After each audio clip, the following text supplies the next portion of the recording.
All right, what is going on, everyone? And welcome back to the Mets Weekly Podcast as we are live at this very moment on YouTube and on X to recap the Mets versus Cubs series, as well as all the latest news and rumors going on in New York Mets land. But before we get into that, I want to remind everyone to subscribe to the Mets Weekly YouTube channel for new episodes of our show that are recorded live after every single series of games during the regular season. For those of you watching or listening on playback, you want to join the conversation in the future, make sure to turn on those post notifications to know when we go live. For those of you in the live chat right now, we love reading your comments, your questions, your concerns, all that great stuff. If you feel like you're being ignored, you're not being ignored, you're just being starred throughout the show. We'll try to pull up as many comments as we can to keep the flow of the conversation going. Make sure to follow Mets Weekly on X and on TikTok for Frank's instant post-game reaction after every single regular season game, which are titled the Mets Frankly Post-Game. And for audio listeners, make sure to follow us on all your favorite listening platforms to not miss the audio version of new episodes that go up at 9 a.m. the following day. Also, make sure to give us a 5-star review. That would be greatly appreciated. So without further ado, let's get into episode number 172 of our show.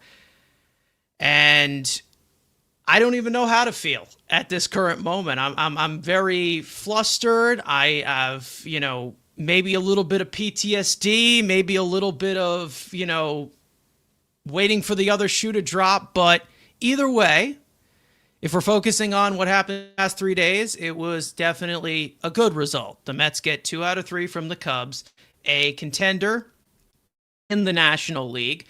And they continue to do this pattern where they chest up well to good teams, and then the lower ranked teams or teams that they should beat on paper, they kind of just like to sag off against. Now, the team that they are playing today for the next 3 days is not going to be in playoff contention, which they usually aren't, but they're usually the catalyst for being pesky against the Mets. So it should go well. Will it? I don't know, but I guess we'll have to find out. But first, we get into what happened over these 3 games. And, definitely a good series to put themselves in striking distance for that final wild card spot. It hasn't been pretty. Frank, I know you can agree, but they got to get it done somehow.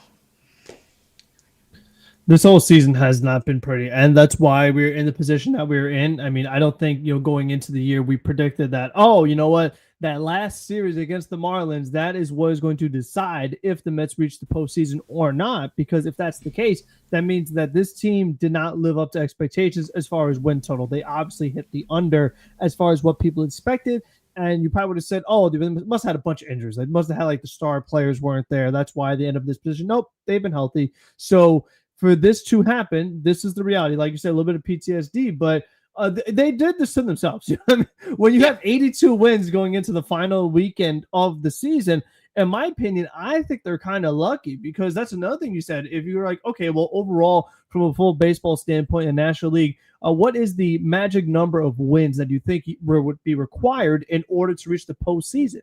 And if you told me that, oh, well, maybe 84 is the number that gets the job done, as far as if you get 84 wins in the season, you're going to make the playoffs in the National League in that 3rd spot. You're like, man, that doesn't seem like too tall a task, because when it's all said and done, there's a good chance the Mets are looking at a record that's that much above 500, and that's what got you into the playoffs. So for me, I just think that it's, again, kind of sad that they're in this position, but at least they have a chance. At least they control their own destiny.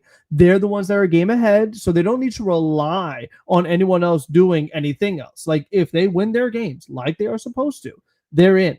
But that's been the story all season. They haven't won the games they're supposed to. That is why this series is so important. If you were not messing around and lived up to expectations and caught the ball and hit the ball and pitched the ball well, you'd be in the playoffs, no questions asked. You already be there. This series would mean kind of nothing. But now it's the biggest series of the year. To me, it's a playoff series, because if you win it, you go on. If you don't, you go home. I mean, that's the reality situation, unless the Reds and Diamondbacks both do absolutely terrible this weekend, which I'm not predicting. They've both been playing better recently. you need to win this series. So I feel like everyone, I mean, we've talked about all year long. We talked about a lot last episode, but the lack of focus, the lack of urgency, and the mental mistakes by the veterans. You know, if the ball's hit right to you, you drop it, you throw it offline, you take strike three looking, you know, you don't slide. I mean, if you're not doing that this series, if you are not fully focused, treating it like it's a playoff series, and this also goes to the manager too with the decision making, if you are not treating everything in here like a playoff series, then I don't know what to tell you. You know what I mean? Because it's like I don't know that just kind of going through the motions is going to get the job done here. Because as we know, the Marlins can beat the Mets any given day. And especially this Marlins team, when they're not that far off from the Mets record-wise. We've seen terrible Marlin teams beat the Mets way too many times. So they've got, I mean, what they got to play for is trying to make sure you don't get in. That's literally their goal. Yeah. So it's going to be a huge series. And again, I just want to see, like, are we ever going to, because now it's like, oh, well, you know what? This team has a ton of talent. Let's see how they play in the playoffs. Again, to me, this is the playoffs. Like, let's see it. Let's see you turn it on. Everything's going to be fine. Everything's going to be okay. You know, we're going to break out of it. You know, we're going to get hot at the right time. Well, now is the time. This is literally it. So let's see. Is there going to be any difference? Are we not going to make mental mistakes? Are we going to play like a playoff team in playoff games? That's what we're going to find out this series. Yeah, I mean, it's definitely come into question what the future of this team will hold. I think that this is basically the defining series of where they're going to go and what they're going to have to address. I mean, we've talked about things within this team internally that they're going to have to maybe consider changing, that is probably not going to make a lot of Mets fans comfortable having those types of discussions. But when a team continues to underperform like that, you got to answer those tough questions, because you can't just keep running this thing back and wasting things away when you've seen plenty of times where the team just can't come through. And it's not great when you look at an entire season of them constantly not being able to come through in these certain moments and not being able to. It all basically rides up to this type of situation that they're in right now. Everyone was getting on us plenty of times, talking about, you know, us being too negative or things, and we've talked about this before with series that they lost to the Reds, with a series that they lost to Arizona. This could play a factor in your postseason in your postseason fate here, because they didn't win those extra games against those certain teams. They have had plenty of bad series against teams like the Nationals just recently. They've had some bad series against some may say that they did not play well against the White Sox. They were beat up by the Pirates of all teams. I mean, there's been plenty of teams that have taken advantage of the Mets' constant lack of effort, which we knew the team was, they were capable of beating these teams, but they weren't showing it whatsoever. And that was the most frustrating part about it. Those type of losses add up. They do. They will add up. And that's why they're in this position right now. Unfortunately, we can't really look back. What's done is done. At this current moment, I don't know what my confidence level is going into this series. I don't know what my confidence level will be going into the postseason. I know it's not going to feel as good as it was last year. So we'll see how it works. Maybe there's a time where they get hot. Maybe they do have another August month like they did. But putting it all together seems like a really, really tough task for this team, whether they make the postseason or not. And that's what definitely scares me about this team. And I don't know what direction they go in if they're unable to complete what we want them to complete. Because we've seen last wild card spots go to the World Series. But I can't tell if this team has that type of mentality, that type of winning message that is sent to consistently do that, because every game counts in the postseason. Every pitch counts in the postseason. There's no trap games. There's no this. You have to perform or you're done. So I don't want to hear it anymore. I don't want to hear any more of the, all this magic or whatever. The Mets are going to have to prove it.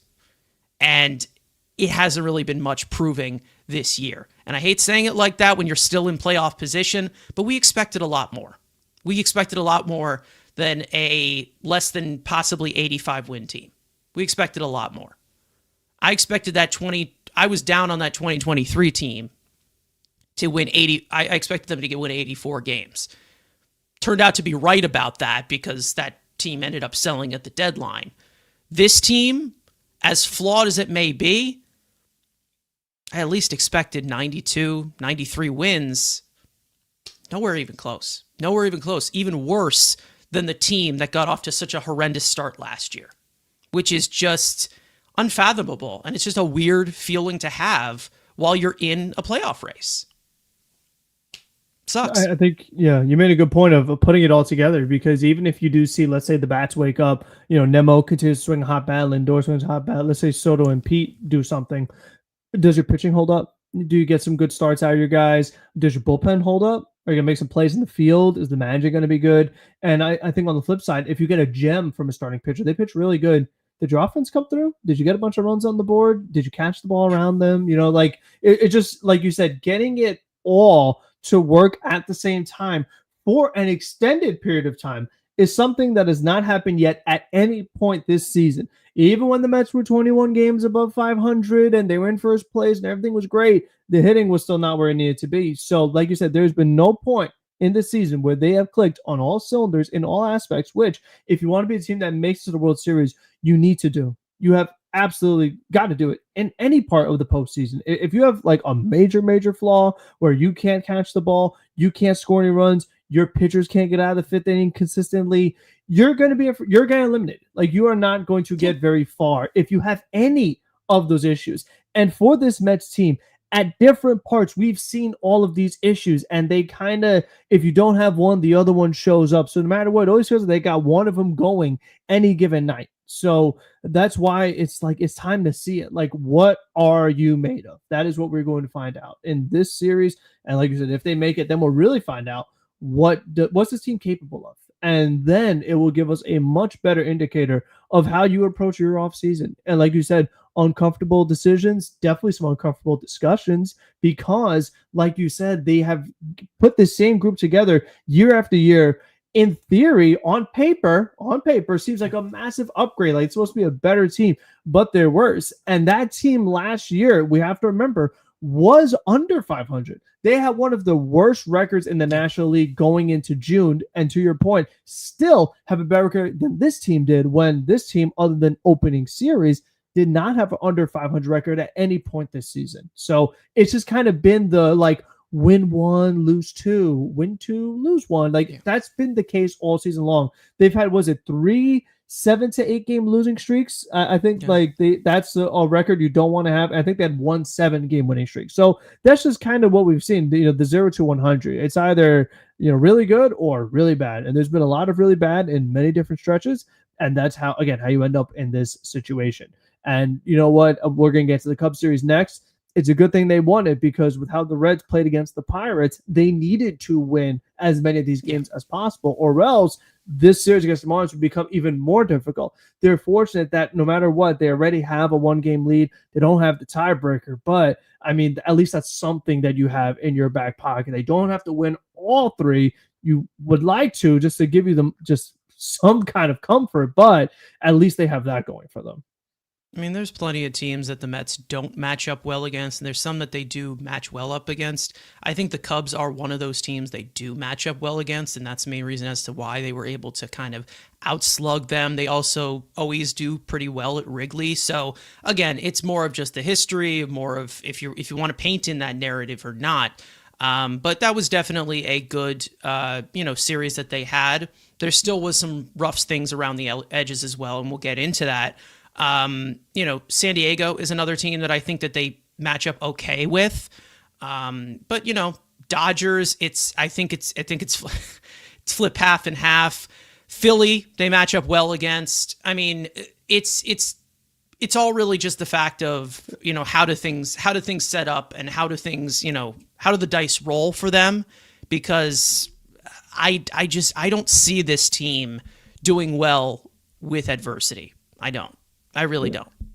They beat the Brewers last year in the playoffs, and Milwaukee doesn't have a drastically different team personnel wise. But as we saw this regular season, they gave them issues. They gave them issues last regular season too. So the playoffs could always be a different ball game. I mean, if you're talking about the Cubs, remember in 2015 the Mets had a really bad regular season against the Cubs and then swept them in the CS. So regular season aren't always indicative of postseason performance, but from a matchup standpoint, like you said, there are some things of how teams are favor. Built. Yeah, like that's what I mean. But I think San Diego would be a very tough team for them. I just think there's a decent amount of teams out there that I just think that there's a decent amount of teams out there, and a lot of them that are in the postseason that are well aware of the Mets' weaknesses, and they will 100% exploit them. And that's what makes me really, really scared about this team going into the postseason. Maybe it all clicks. Maybe it all doesn't. I don't know. We don't know. But first, they got to get into it. So they will get it. We will see what happens going forward with the postseason. I want to start and get all of the more unrelated stuff out of the way before we get into all the big conversations to have, obviously, with the final series here, defining basically the next trajectory of the Mets season. But I don't want to spend so much time on this, but it sparked so much on Twitter. And when it sparks a lot on Twitter and a lot of people are talking about it, it kind of makes things a little bit heated in a sense. So the Mets, obviously, a few days ago, designated Jose Siri for assignment. Outfielder, Mets acquired him in the offseason, was hurt a majority of the year, and did not perform well when he was here for a very small sample size. And when the Mets obviously had to bring back Tyrone Taylor from the injured list, who obviously makes an impact on this roster, they had to make some kind of decision of an outfielder. Mullins was talked about as a possibility to be DFA'd because he was not playing. He has not really been playing well. However, then there was Jose Siri, who it seemed like was and ended up being the casualty. So for those of you who don't know what went on with Jose Siri, let's just give a little bit of a rundown. November 19th, they acquired him from Tampa Bay for right-handed pitcher Eric Orzi. On April 17th, he was placed on the injured list after fouling a ball off of his shin due to a fractured tibia bone in his left leg. In mid-June, he suffered a setback during his rehab. He was shut down from baseball activities. August 27th, he resumed baseball activities. He began a rehab assignment for low A and then went up to triple A.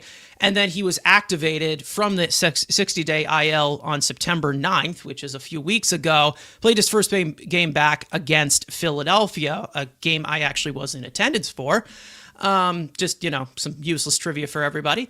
Mendoza was asked about the decision to DFA Jose Siri. He said it was not an easy decision. We know how toolsy he is and what he brings to the table, but a difficult year for him, dealing with the fracture pretty much the whole year. Got to a point where you're activating a right-handed hitter that plays really good defense and adds versatility and speed. Not an easy one, but we decided to go with Siri there.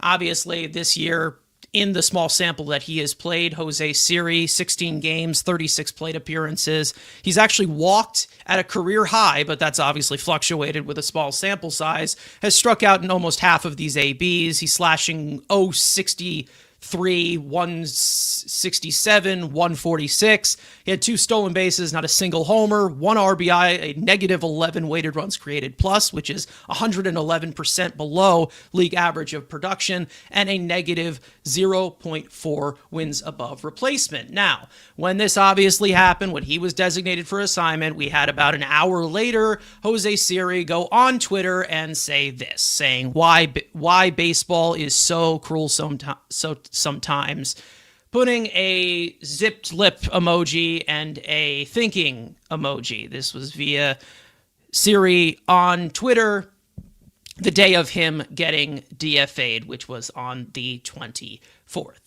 Now, listen. Obviously, we have had plenty of situations where players have either spoken out. There's been some odd stuff off the field, obviously, that has been talked about. I think it's very self-explanatory that Jose Siri being left go was a business decision. I don't think it was personal at all. He wasn't playing well. They had to let him go. Frank, I will say, part of me feels a little bit for him because he did have a rough year.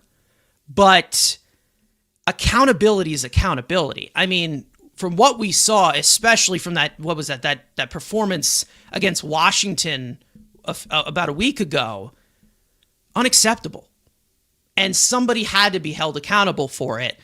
And when you're Siri, who was brought in to do one job and can't do that job, you can't be keeping to waste all this time. So, he went publicly. He talked about it. Obviously, I don't know if this is like very big news. I don't want to spend so much time on it, but what had to be done. Like what had to be done had to be done.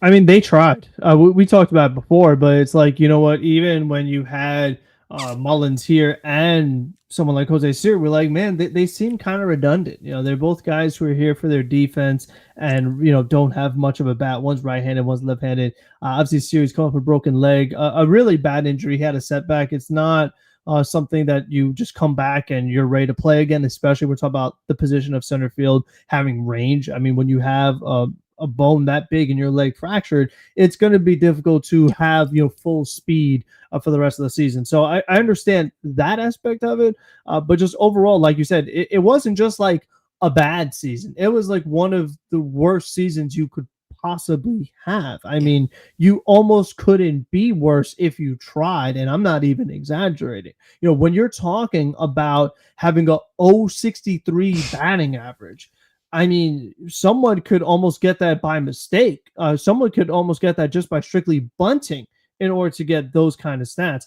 And like you mentioned, the high strikeout percentage, a lot of times, I mean, it was quick work. Like he wasn't working long counts or anything like that. And again, just me from a swing mechanic standpoint, it didn't look like he was swinging a bat. I mean, there was just no rotation. I mean, it was an absolute disaster. And we knew that he was not a great hitter in his career. I mean, we already expected that. We knew he was a defensive first center fielder. But what we saw was just nowhere close, even by his standards, which are very low offensively. Nowhere close to that. I mean, he batted 187 last year, but at least he gave you 18 home runs. To your point, in, was it 16 games, 0 home runs? Like, that's not what you want to see at all. So there was just nothing going for him. There was no improvement. He was bad before the leg injury happened. I know it was only a few games, but then he came back from the injury and he was no better. So I mean, probably worse. Probably worse. But like both halves of the season, he was not good.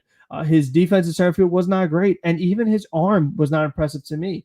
Leg injury was not an arm injury. So I just felt like there was nothing that he was providing that this team desperately needed that they can't get elsewhere. If you look at a pinch runner, Luis Angel Acuna is already a better option because at least he also plays positions in the infield as well. So from that standpoint, no room for him on the roster either. But I just think overall, you got to have at least some self-awareness. Like, I mean, you're talking about baseball is cruel.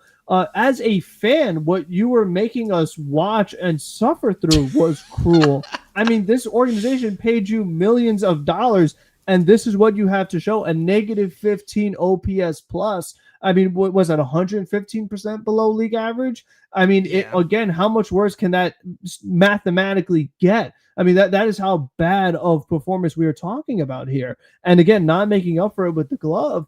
What do you want us to do? Like, we're trying to make the playoffs here. We're not trying to make everyone happy. So, like you said, it was a business decision. They tried their best. They gave him plenty of opportunities, and he was not able to get the job done. So, listen, baseball is cruel, but you know what? Be better. It's simple as that. Hit the ball, catch the ball, you stay. But you couldn't do either one, so you're gone. Yeah, exactly. I mean, listen, like we said, baseball is a cruel game. I mean, it's a game of failure. We know it's a game of failure. You know, the best hitters, you know, they fail 3 out of 10 times. Like, that's the age-old saying. And this guy failed, was it like 9.4 out of 10 times? 9.4 out of times 10 when he was up on the plate. So, again, here's the thing, is that Jose Siri could have had this stat line he has right now and would have been able to stay on the roster. That's the thing, because of the speed, the defense, the arm, all those other tools that he provides. However, when we were called upon of him to use those tools, he was not able to do so. It doesn't look like he's able to move that well because of either it's the leg injury or it's just he's completely out of shape and not in playing shape because he's missed a lot of time. Or it's the fact that, you know, he wasn't that good of a hitter. So, you know, that takes away, you know, either stolen bases, the range out there. I don't know what, you know, happened with his arm. I don't even know if he really got that many chances to unleash his arm. But again, it's a small sample, obviously. But again, if he's costing you games that are that important, or costing you runs that are that important, that's not great. The only redeeming quality about him was his defense, was his overall tools. I thought you were going to say the color of his glove and his shoes. No, I mean, he is a very, you know, he is a very vibrant presence. Let's just say that he has aura. But like, in all seriousness, he wasn't good. Like again, I do feel for him in the sense that it was a lost season, but like, these are the parts of this game that are just heartless. There's nothing that you can do. Like, decisions have to be made. And like we even said, you know, like, uncomfortable, tough decisions have to be made by front offices all the time. And like we said, you know, maybe there is decisions that have to be made that are going to be seem more to extreme to some Mets fans that have nothing to do with the level of Jose Siri. So even if the Mets were to talk about, you know, keeping Jose Siri here, it didn't seem like he had the ability to give the value that we expected. And I know a lot of people will point to Eric Orsi pitching decently in Tampa. It seems like every single time Tampa gets a pitcher, they are able to get something out of him. So that's basically nothing new. To be honest, it doesn't even bother me. I'm so numb to it at this point. To be honest, I don't even know if Eric Orsi probably could have succeeded here, to be honest, because it seems like every time you put on the Mets uniform, you walk, I don't know, half of the batters you face. So I don't know. We'll see, you know, how they construct this roster for the postseason.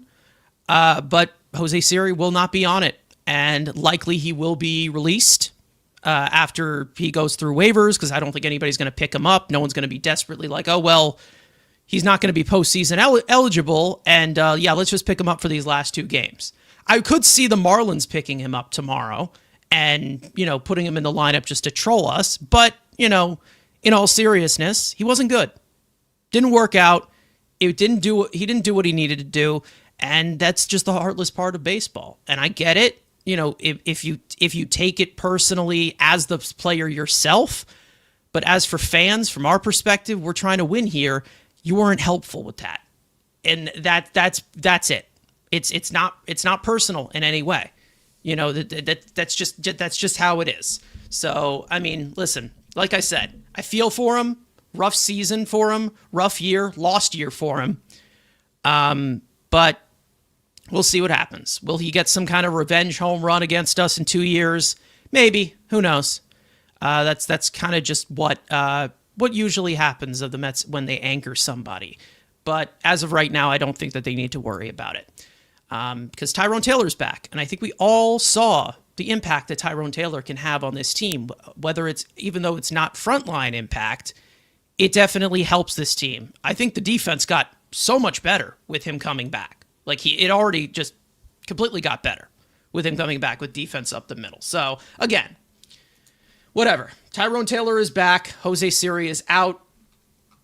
If there's anything else that you want to add about this, and then we'll get into the Cubs series of what happened at Wrigley. But I mean, there's not really much else to say. It's like, yeah, I think just his routes going after the ball would definitely was some concern. I mean, I felt like a lot of times he was turning the wrong way, or just the way he was going about even going after it was concerning. Like, that doesn't have to do with your leg either.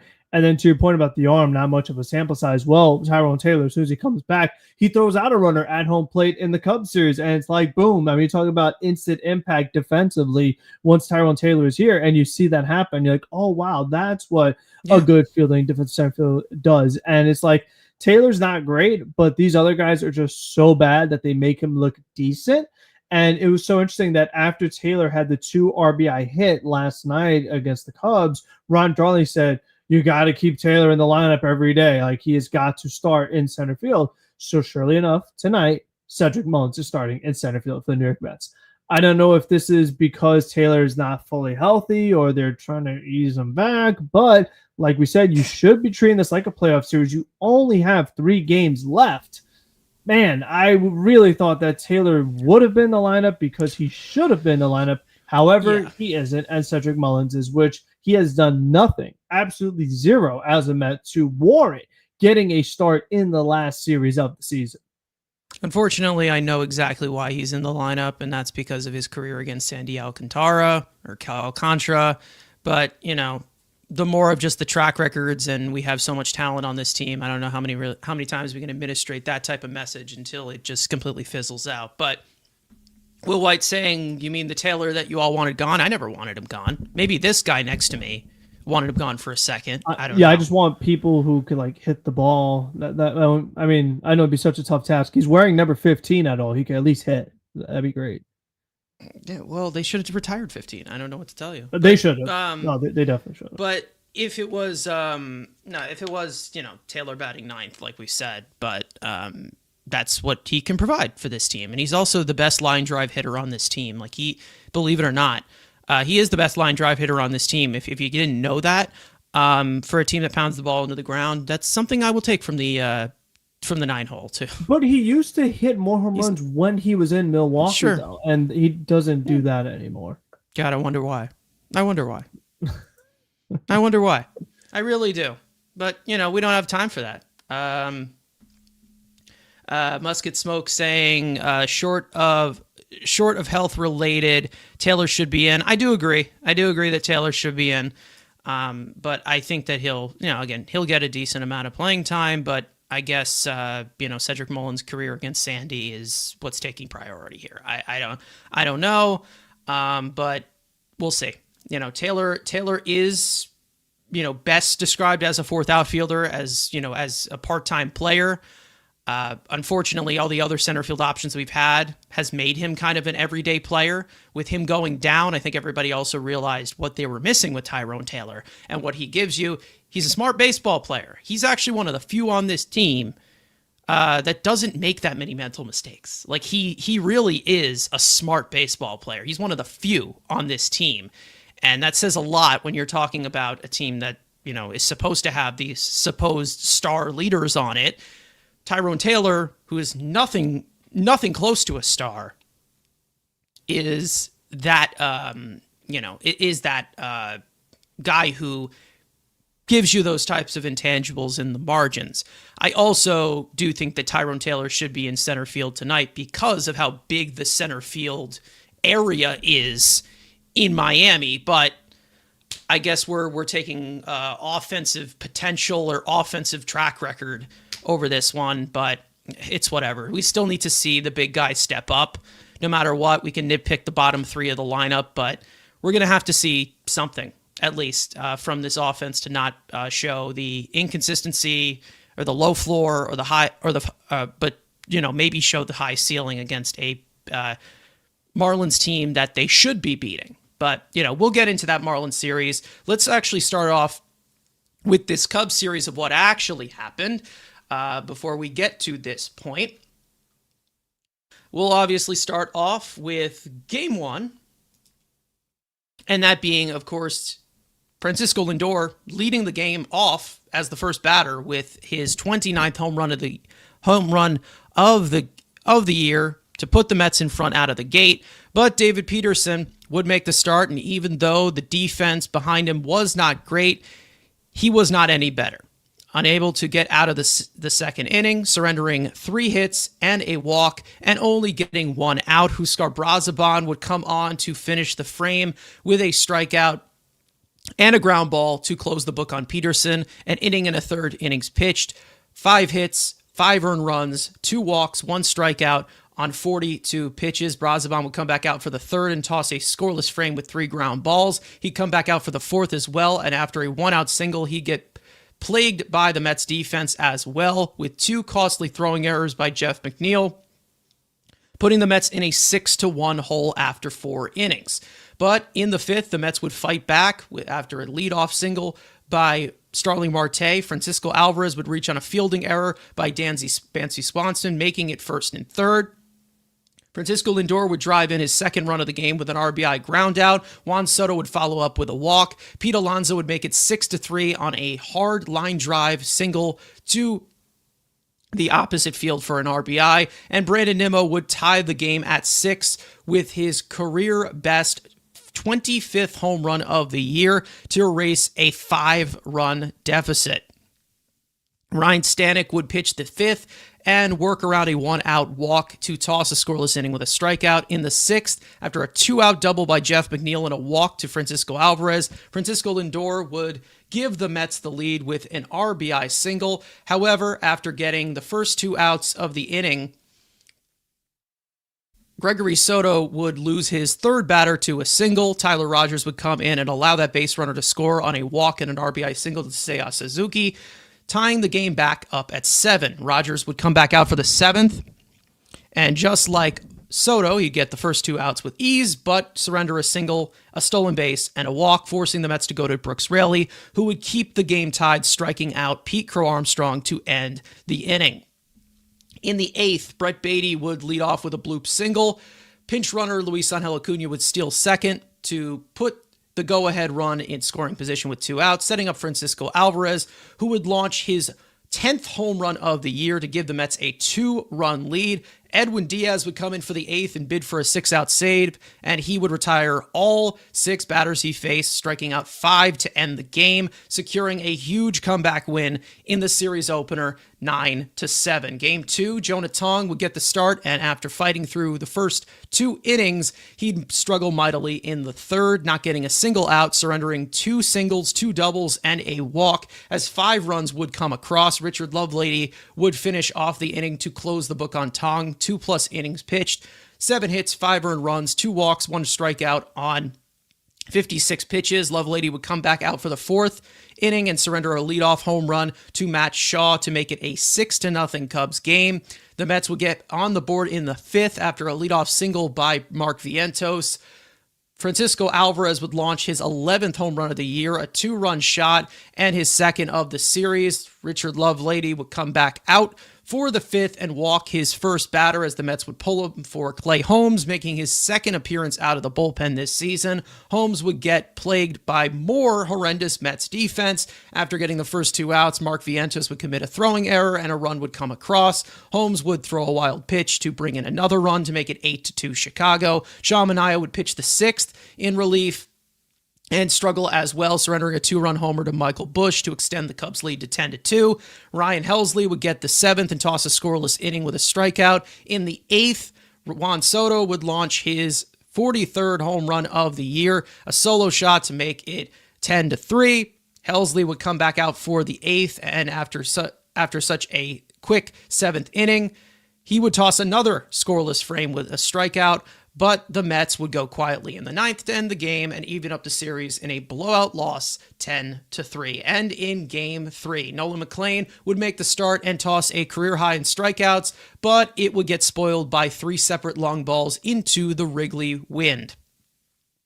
He'd pitch into the 6th and get 1 out before surrendering his third home run of the 9th, a 3-run shot to Seiya Suzuki. He'd exit immediately after, ending his day with 5 1/3 innings pitched, 5 hits, 5 earned runs, 2 walks, 11 strikeouts on 94 pitches.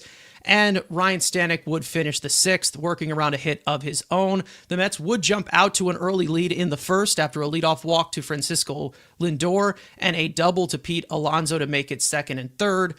Mark Vientos would get the Mets on the board, popping out to Cubs shortstop Dansby Swanson, who would be called for a stadium boundary violation, where if the ball exits the field of play after being caught, it's ruled a dead ball, and the Mets would be awarded a run as everyone would move up a base. Brandon Nimmo would add on right after, with a RBI single to give the Mets a 2-0 lead. In the 3rd, Francisco Lindor would hit his 30th home run of the year, a solo shot, securing the second 30-30 season of his career. The Mets would continue to beat up Shota Imanaga in the 4th after back-to-back one-out singles by Brandon Nimmo and Luis Torrens. Brett Beatty would rope his 18th home run of the year, a 3-run shot to the opposite field, extending the Mets lead to 6-0. Up 6-2 in the 6th, the Mets offense would keep adding on after a 1- and 2-out singles by Brandon Nimmo and Brett Beatty. Tyrone Taylor would slash a 2-run double, giving the Mets a 6-run lead. Brooks Raley would pitch the 7th and strike out the side on 14 pitches. Tyler Rogers would toss a 1-2-3-8. And Edwin Diaz would notch his 28th save of the year, working around a leadoff bloop single with a game-ending 6-4-3 double play to take 2 out of 3 in the north side of Chicago in Game 3, 8-5. The Mets are now 82-77 on the season, with 3 games remaining as their magic number to clinch the final wildcard spot in the National League shrinks down to 3, as they hold a 1-game lead on the Reds and a 2-game lead on the Diamondbacks going into tonight. So obviously still plenty to unpack in this series. Still some stuff that was rough around the edges, but it looked like the Bats were able to prevail. Frank, come back in Game 1, not so great in Game 2, but Game 3, they were able to hold on and also repeat offender again against Shota Imanaga, who I believe they tagged for like 9 runs last year as well in Wrigley. Yeah, so they got him in They were able to respond with yet another. So overall, solid series, but still plenty to point out. A lot went on in these 27 innings of baseball. Yeah, I mean, some of it I think is Wrigley Field. On both sides, seeing the amount of long balls that were hit, I felt like it was particularly noticeable on the Cubs standpoint. Seeing Nolan give up 3 home runs, that's just not what he does, not something he did in the minors. To this point in the major leagues, he had only given up 1 home run in the small sample size. So when you have like that many things going on with the home run ball, that's Wrigley Field. When you have guys falling into the crowd and, stadium boundary violations, that's Wrigley Field. You know what I mean? Like, it's just a tricky place. Things can definitely happen with wind and things of that nature. But overall, like, Game 1 felt like a big game as it was happening because, we talk so much about not having much of a fight. If you go down early, like, that's kind of it. You don't see this team really able to bounce back, get back in it, fight back.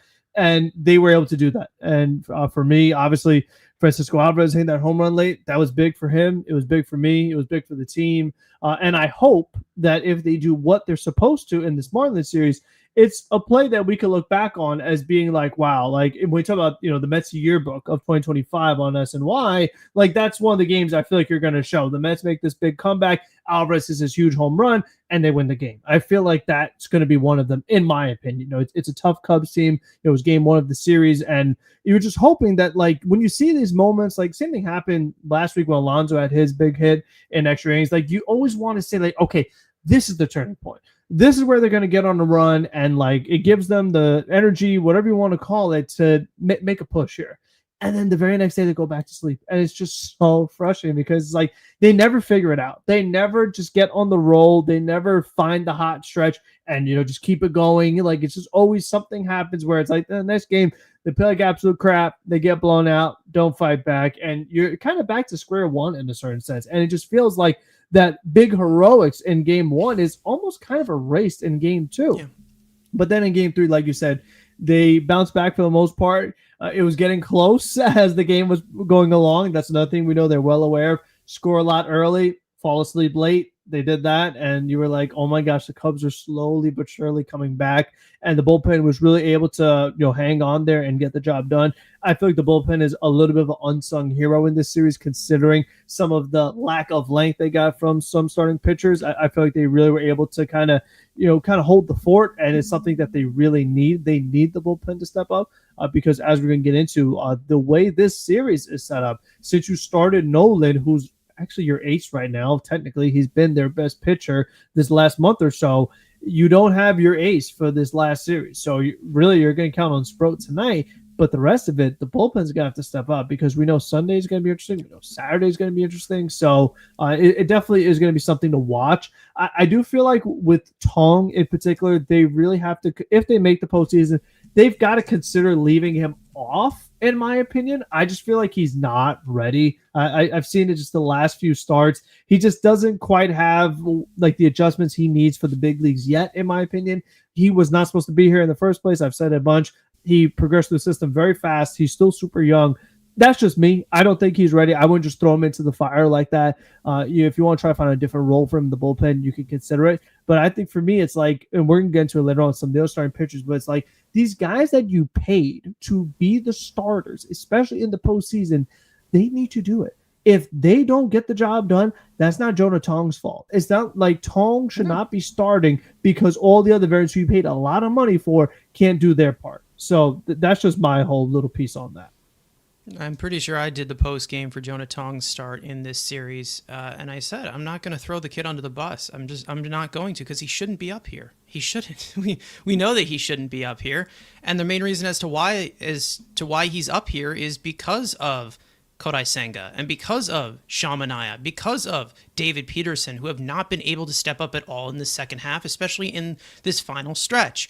As for the bullpen, I do agree with how strong they were in particularly in this series, but it seems like they've really been good in September. They've been very strong. Somebody actually posted this. Michael G. Barron on Twitter said this, that the last 47.1 innings pitched that they have pitched, the bullpen has a 1.71 earned run average, and they have in that stretch, there's like 6 different relievers who have not allowed a single earned run, and it seems like as well, what is really a big part of it has been the walks have been down a lot more. So again, that's the one reason as to why you walk batters, it's going to fetch in trouble. That's basically just how it is.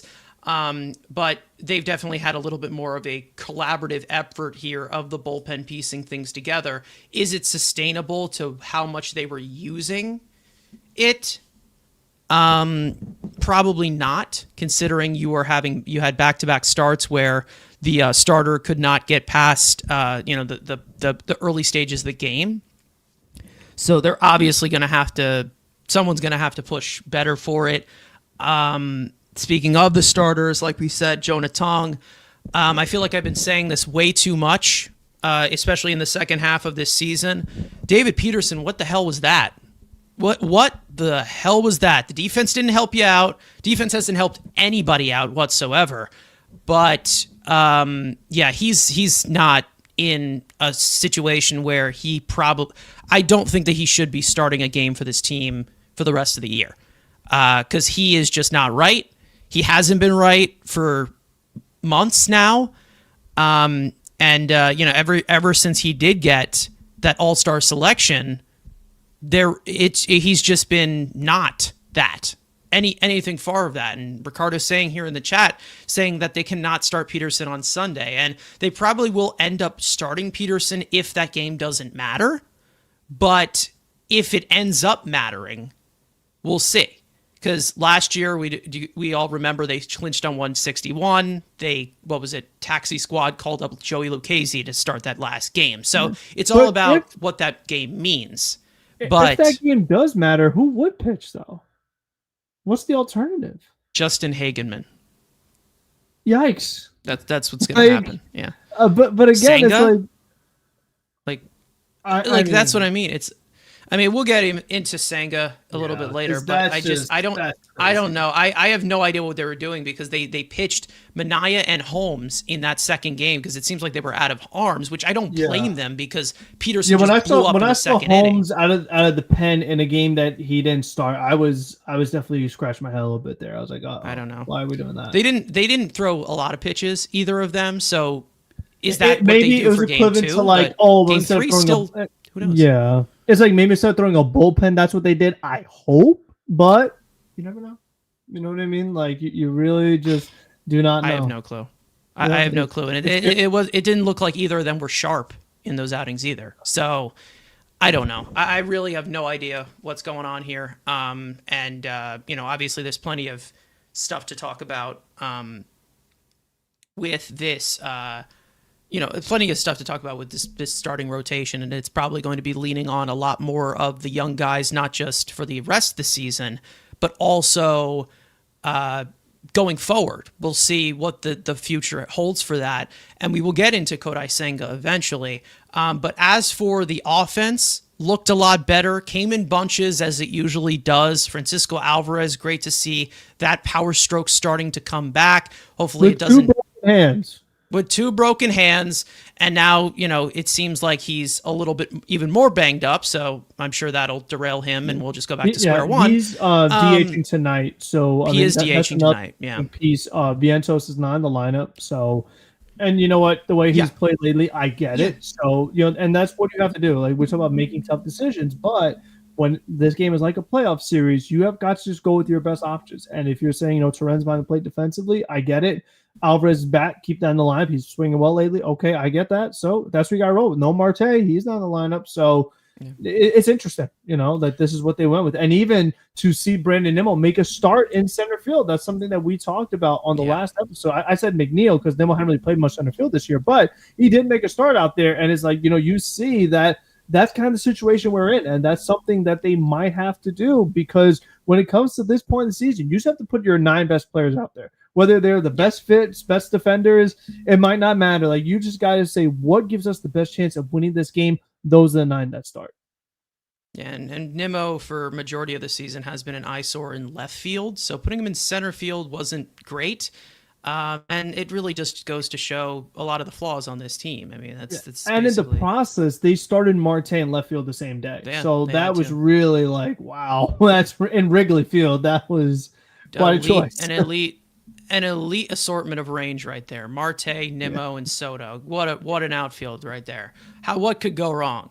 But they were able to overcome it, obviously, because that's what the offense end up being capable of. But we do need the pitching to at least keep us in the game and not having us to play massive catch up.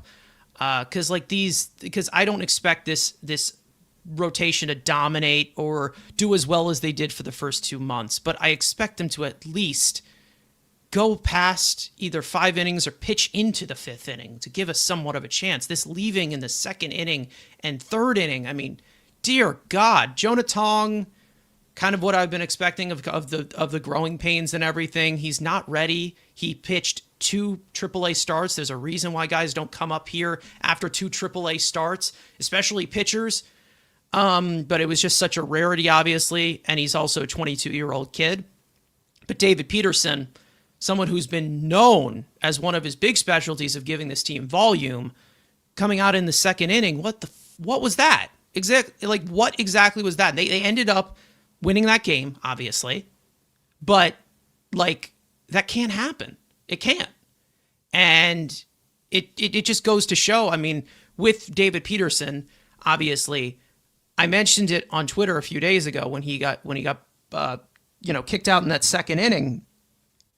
I said it's possible that the innings capacity has got to him. Like it's possible, but again, if he's 29 years old now, he's getting close to that arbitration. If you're he's getting close to that to free agency, you're bringing down the dependability of what you can show. And that's the main reason as to why, because of the innings total. Another reason as to why I'm like, okay, I'm not extending David Peterson. I'm not giving this guy any money. I'm not locking him down long term because we haven't seen a actual remote full season of this guy. Like, we haven't actually seen 150, 160 innings from this guy. And I know that it's different with starting pitchers, but when you're getting this constant flame out in August and September, he's done this before. 2022 completely flamed out in that regard. He was injured for a majority of last year, came back in the middle of the season and was good to the end of the postseason.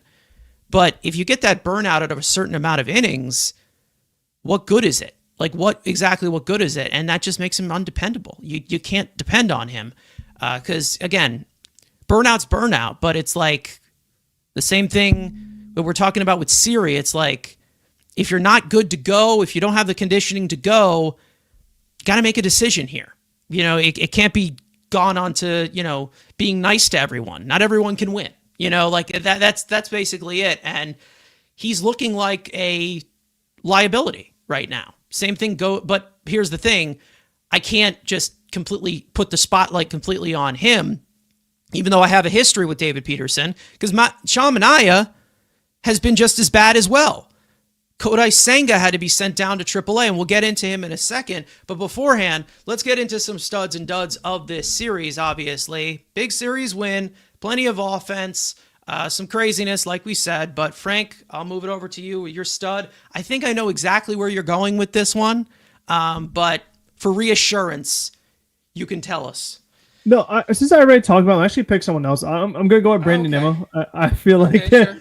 it's nice to see a good series from him. And now for his RBI total for the season, Nimmo's above 90 RBIs. That definitely was nice to see. He had a big home run. And just lately this past week, he's been swinging a good bat. And I sent the recap, but like I hope it maintains. They really could use it. He's batting third tonight. So, you know, ideally one of your best hitters bats third. So you want them to perform. That would be great. You know, batting in between Soto and Alonso. So he was hitting off lefties. He was hitting off righties. He had a 3-hit game in there as well. So I just felt overall it definitely was some encouraging signs offensively. And again, I just really hope it kind of maintains. I feel like it's been a very up and down year for him. Just overall, like the final numbers, the power looks nice. The RBIs look nice. But I just think overall, we talk about what Nimmo is. OBP, OPS, a little low, in my opinion, for what we expect from Brandon Nimmo. Obviously, the defense has been not great all year. Range, we're well aware of the arm. It's been an interesting season for him, and just how he overall fits within this team with some of the similarities that some players have as far as their strengths and weaknesses. They've had a tough time finding a spot for him in the lineup. He's kind of batted around 3, 4, 5. Like it just feels like they've had a tough time really just figuring out like how do we get the most out of him. He even batted leadoff a little bit. Like he's just kind of been all over this season. So I just think it's nice that if he's ever going to show who he is and why we're paying him the amount we are and what he could do, this is the week to do it. Yeah, absolutely. It seems like I don't know if there's anything affecting him or not, but you know, this guy's he's 32 years old now. Like it's not one of those things that, you know, he's the young spry high school kid that we drafted out of Wyoming. Like he's getting up there in age. So it's very obvious he's still producing individually, which again, the bat, I feel like you still have a few decent more good years left of. But physically, I think there's definitely a concern. It's going to probably bring in some conversations eventually about what the limitations are with Brandon Nimmo, because considering what we have been seeing from him in left field overall is not fantastic. But we'll see. We'll cross that bridge when we get there. But no, he had a great series, came through the huge 3-run homer to get them back into and complete that comeback, because usually we see the Mets, sometimes they fight back off of a large deficit, but then they can't completely finish the job. One of the main reasons as to why we see them, 0-68 trailing after the 8th inning. Another reason as to why. But Nimmo, overall, even though we haven't seen the high leverage Nimmo that we're usually seeing, we know that he is one of the best on this team, probably the second or third with runners in scoring position this year. He's been very, very good, and he started off very slow this season. So either way, He's come through with some big hits recently, and if he can carry that into October, if they make it, that would be awesome. But again, we're getting a little too ahead of ourselves in that. I guess obviously we can mention Francisco Alvarez as well. The huge game-winning hit in Game 1. Game 2 seemed to be like the one of the few that was alive as well. Another homer, hit it in bunches. Did not play Game 3, and we've got some info on that in the injury report. But as for duds, I think they're pretty self-explanatory, and I think we've already talked about it enough. But Frank, I'll go back to you. Yeah, I mean, we definitely got to put David Peterson in there. We just, it's not like this is the first time this happened. Second half, it's kind of been like a couple months now. We've been seeing this far too often where he is just flat out not good enough, not getting the job done, not putting the team in a position to win games. And the expectation is higher for him than a lot of these other young guys. But I just think overall it's definitely been disappointing because he's someone that we've talked about like, oh, well, you know what? He's finally going to make it through the season fully healthy. He's going to likely be over 170 innings. And it's just like overall, it's like, yeah, you got that. But did you get a full season of a solid pitcher? And you did not. I mean, he's just been two totally different guys between the first half and second half. Props in for getting through it because a lot of guys didn't even make it through the season. But overall, you definitely do not feel confident when he is on the mound every time he's out there. And when it comes to facing the Marlins on last day of the season, being a left-handed pitcher, there's one guy that comes to mind that I just hope he doesn't try to replicate, and he's actually a Hall of Fame pitcher overall, but I hope he doesn't try to pitch like him in that last game of the season. I'm not going to say his name for the older folks, but for the younger people, if you know, you know, but I'm not even going to say the name. Ow. Just ow. I mean, he's obviously never pitched 30 games. He hasn't had 30 starts at all throughout his entire career. This is the first time he's gotten to that 30 that 30 benchmark. But it's just a talk of burnout and the talk of dependability, where he was our most dependable arm, and maybe throughout an entire season talking about an Iron Horse arm, maybe he just isn't. Again, this is an easy way. This is a very rough and simple way to look at it. But when an all-star season finishes with an earned run average over 4, that does show telling of burnout. Like, it really does. And it's very obvious because this is a career high in innings for him, 168.2.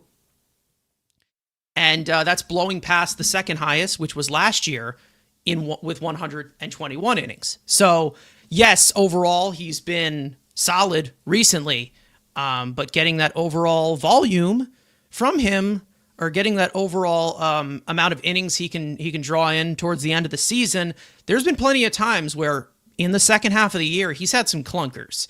And overall, in the second half this year, brutal. Just brutal. I mean, there have been some really, really rough starts. He just does not look at sharp at all. Not able to get his breaking stuff over, not expanding the zone well. Right-handed hitters have been teeing off on him. I mean, yeah, they have almost an 800 OPS against him this year. And that comes from a first half that was so good. So, I mean, I don't trust it. I don't trust that he's going to be, I don't trust that he can be a valuable piece to this rotation in the postseason, but you can say that about a lot of guys that we have. And that's the tough dilemma of where we're starting to have those conversations of, well, who's going to pitch for us at this point? Because we seem to have a lot of guys just sitting there on the shelf, undependable. So I don't know. Does he pitch that final game? I don't know, but I'm not feeling confident with him on the mound. I'm really not. And it just goes to show one of the points that I deem, that apparently from me deem right. It's like the burnout is real with this guy. And it's been shown that the burnout is really real. And that's one of the main reasons as to why I say I'm not paying this guy. I'm not trying to give him a 4-year deal or a 3-year deal or extend him. Cause it's just not, it's not the type of guy that I'm keeping here as a stabilizer. But if he can eat innings, he can eat innings. But if you're going to have that burnout down the stretch of the season when it really matters, We've seen it time and time again with him. So again, those are the red flags that I've pointed out many times with David Peterson, and it seems like that is still being true even with him developing into a solid starter over these past few years. Mark Vientos, rough series for him, rough stretch for him as well. He's on the bench tonight. He is not starting. He's definitely cooled off a little bit recently. We know that postseason time seemed to be his time last year, so I don't know if there is, a big breakout game he has in this upcoming series against Miami. He gets a big hit, pinch hitting wise, but it seems like we're starting to see, the little bit of a cold stretch with Mark Vientos, not similar to what we saw at the beginning of the season, which was like basically next to nothing and a dead man walking, but it's more of just the fact of, we know he's better than this, and definitely not a great series for him. I'm pretty sure he had, one hit, struck out a lot. He definitely struck out a lot in this series. So not a great series for him. Hopefully he can get going. Same thing goes for Alvarez and Vientos. Like, these young guys, they expand the lineup. They make it more dangerous if they get going. And we've seen a hot Francisco Alvarez. We've seen a hot Mark Vientos, and we can see what that does for this offense. So again, we've seen it happen before. Hopefully it happens at the right time, but we'll see what happens. MEZ confirming, saying, I think we already mentioned this, Alvarez a DH, Terens catching tonight, which makes sense because of, Frank, I'll go to you with the injury report on a few players. We have one that I do want to add. Yeah, we still do these. I have one more. This actually probably would be like the final one that we end up doing, because the regular season, we won't be able to, the postseason, that we wouldn't be able to specify. We'll just bring them up, and they won't get their own segment. But either way, Reed Garrett, it looks like he's been recommended Tommy John surgery. We got a report about that. I don't have that on the graphics. I'm just letting you know. It seems like he's looking for a second opinion before giving his full consent on the surgery. So we'll get an update about that eventually, maybe in the next few days or so. But injury report, Frank, I will swing it over to you. All righty, so we'll go with the players we do have, and we will start off with Tylor Miguel. Mets starting pitcher Tylor Miguel successfully underwent Tommy John surgery this week and is officially ruled out for the entire 2026 season.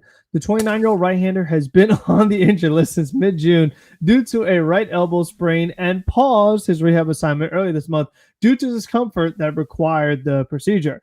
Francisco Alvarez, Mets catcher, was not in the lineup last night for the series finale versus the Cubs due to some cramping in his lower half. Mets manager Carlos Mendoza stated that Alvarez experienced discomfort towards the end of Wednesday's night game.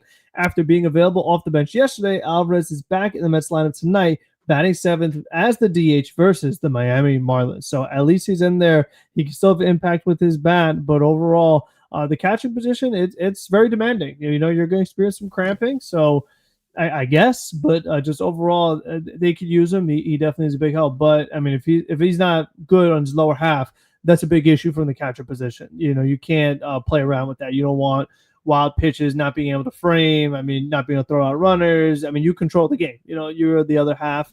You're kind of the quarterback in a certain sense. So, like, you got to be able to make sure you're good to go. More of a point guard, so to speak.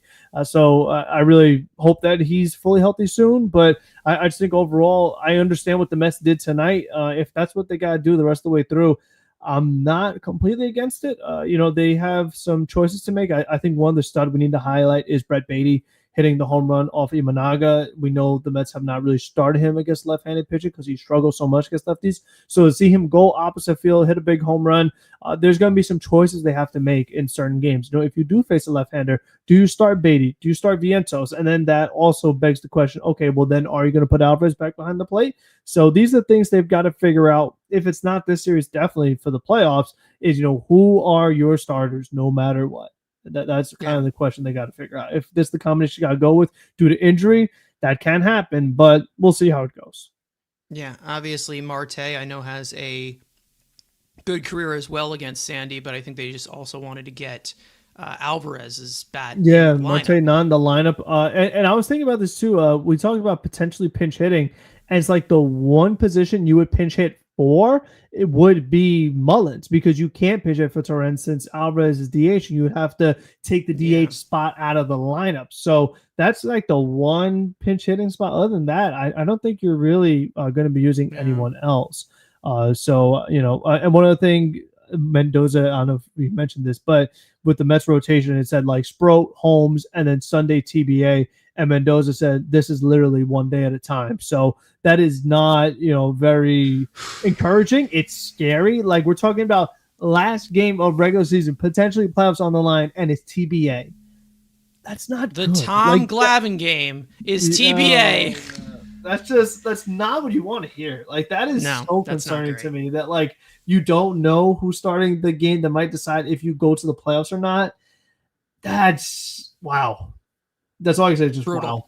Yeah, that's brutal. Just brutal. Yeah.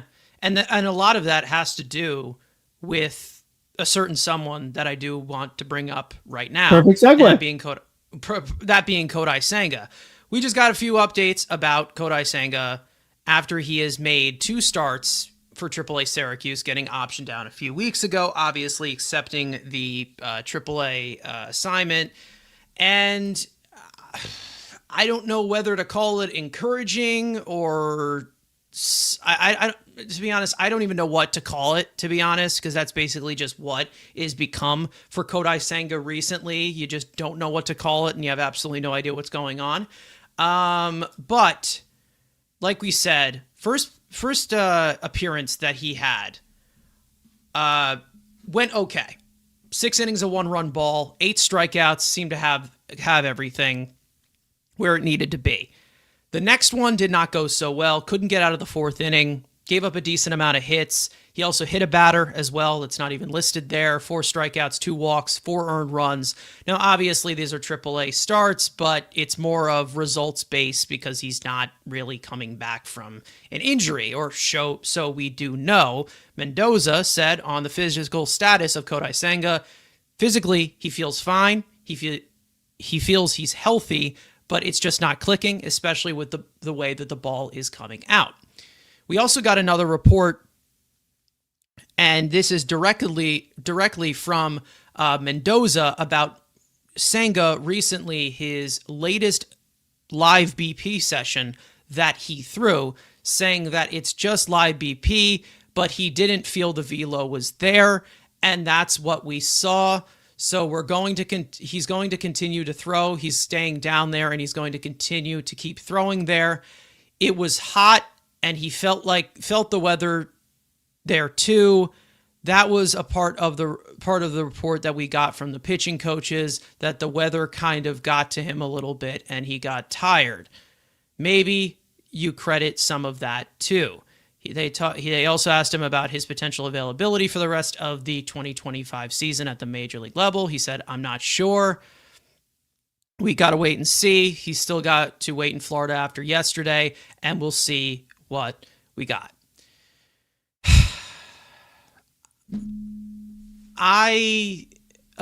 This could change very quickly.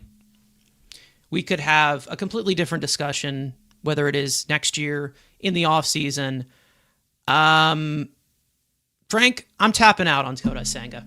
I think I've reached my limit. I'm done here, and it's not just basically for the season. I think at this point they got to consider, possibly moving on here, because this is getting worse and worse every single time, and we knew that there was plenty of accommodations for Senga that were needed, but in addition to that, it's just not going well. And I know he was pitching so fantastic to start off the season, but there were so many things that need to go right for him. I feel like I'm in a Vogelbach paradox where, like, there's just a small window that he can do something. I'm sorry for mentioning that name. There's such a small window that he can have for success. And as he gets closer and closer into his mid-30s, it's not going to get any better. So, I mean, Frank, the weather? Seriously? Are we being real right now? At the end of September, this is what's happening. the weather is affecting him. I don't know. Yeah. I don't even know what to say anymore. This is ridiculous. This is getting stupid. It's not a great look for sure. I mean, especially considering where we are in the calendar. I mean, we're talking about weather hot in late September. If late September in Florida is too hot for you, then I mean, good thing we don't have important games in July and June where it's really hot over there in August. So it's like you actually got lucky that you're working in Florida when it's not as hot as it normally is. But my counter is, well, what are you going to do when it's super cold in the playoffs? You know, let's say you did have to play a series in Wrigley and it's like, 12 degrees with wind. How are you going to feel then? I mean, if it's too hot to, feel successful, how's the cold going to treat you? Because that's where it becomes very difficult as a pitcher, because then the ball doesn't feel the same. Like, I mean, that's where you really could run into some issues. So, I mean, that's my other question is like, okay, well, if we're going to use the hot weather as the excuse, well, what are we going to do when it's cold? Because in the playoffs, a lot of times, guess what, buddy? You're in a Northeast team. It's going to be cold. So, like, you better be able to pitch with the different elements that are going on. What happens if it rains? I mean, it's too, like, there's just too much. I mean, like, we are too old to be having these kind of things going on here. Not this time of the year. September, late September, you cannot give me too hot. I will, like I said, I won't accept it. That you're just gone too far. We've tried everything we can here. We've talked about 6-man rotation. We've talked about working out the bullpen. We've talked about so many different things here to try to make it work. And no matter what, something pops up. Now, it's like we talked about Jose Siri. It's been an unfortunate season. He did get injured again this year. This time, not his fault. His first baseman, tried his best to take him out. Ever since he's come back, he's not been all that good. Could it be the injury? I hope so, because he was pitching really, really, really good before that. And it's just kind of in the situation where it's like, well, what are we doing right now? Because it's like, if it's the injury that is preventing him from actually being a really good pitcher, well, then why is he pitching at all? Because I wonder that, like, why are we making these rehab starts if we're not actually going to call him up? Like, what is it that they are looking for or need to see in order to be like, oh, okay, he's good now. Now we could call him back up. Because if we're just saying, you know what, he's just not going to be able to be effective until he's healthy, shut him down. I mean, that is what happened in the playoffs last year when he was working his way back from injury. He was available. He was pitching, but because the injury, his mechanics were not quite where they needed to be, and he wasn't able to get the job done in the postseason. So if that's what we're going to have to do anyway, it's like, then don't have him on the roster. It's like, if he's not going to do what we paid him to do, his position is starting pitcher. If you cannot be a starting pitcher and you're not really profiled as a reliever, then just, what are we doing here? And I just think that the Mets, they haven't shown me much sense of urgency to want to call him up. I feel like Mendoza's comments have been very, like, telling. Like, it kind of gives us a really good indicator as to what's going on here. Like, he doesn't seem like he's very impressed or excited to try to get Senga back into the fold. I mean, he's been there for a few weeks now, not being in the minor leagues. And as you see on Sunday, we have, like, again, a game that might decide if you make the playoffs or not. We currently have a TBA, and we're not really talking that much about, could Senga be in the mix? Could he be someone that, like, listen, if David Pearson makes a start and right away is getting blown up, boom, we turn to Senga and see if he can give us something. That doesn't even seem like it's really on the table right now. So I just feel like, again, it's like, well, exactly what is going on here? Like, why do we not? I understand why we don't want to call him up, but if the reason is because he can't get right due to the injury, then we really should just shut him down. And you know what? And we go from there. But it's tough for me this time because, like, as much as I want to be like, you know what, this guy, too many injuries, this, that, the other. When the first baseman is trying to take you out with his terrible throws, it could be a freak accident, maybe. And, even last year when he was jumping for joy off the mound against Atlanta, freak accident. But you can only give me freak accidents so many times. Exactly. It's something that, like, you can have so many freaks. I know you have a spooky ghost fork, but eventually, the spooky and the freak accident, they can't go together for so much longer. Yeah, I've come to the point of there's too long of a list for this guy to succeed. Way too long. Needs an extra day of rest. the mechanics. We've heard about the mechanics. He needs to perfect the mechanics. He has now had 2 lower body injuries without even making, like, barely even making, like, contact with anyone, or not even contact with the baseball. He also does have a Tommy John surgery clause in his contract. And then we also are seeing where he just can't, even when he is healthy, we're seeing 5 innings at minimum. This isn't an ace. This isn't a frontline starting pitcher. Aces are dependable. You can't depend on Kodai Senga. And the only thing that is really keeping him here is the fact that he's making back-end starter money.